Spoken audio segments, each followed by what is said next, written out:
ఓ తల్లి తన డైరీలో వ్రాసుకున్న తన ఆవేదన. అరాకొరా చదువు, ఏమీ తెలియని వయసులో పెళ్లి తర్వాత భర్త వేధింపులు.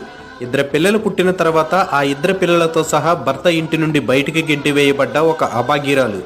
పిల్లల్ని పెంచుకోవడానికి మరో గత్యంతరం లేక గలపబాట పట్టి 20 సంవత్సరాల ఆ ఎడారి దేశంలో ఎట్టి చాకిరి. ఇది నా జీవితం.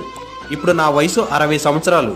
నా పిల్లలు నాలాగా కష్టపడకూడదు, గొప్ప ప్రయోజకులు అవ్వాలి అనుకునేదాన్ని. నిజంగానే ప్రయోజకులయ్యారు.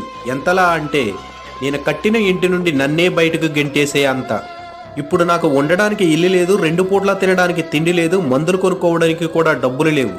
నీకంటూ కొంత దాచుకో అని ఆ రోజుల్లో చాలా మంది చెప్పినా సరే పిల్లలకి తెలియకుండా దాచుకోవడం అది స్వార్థం అవుతుంది అనేదాన్ని.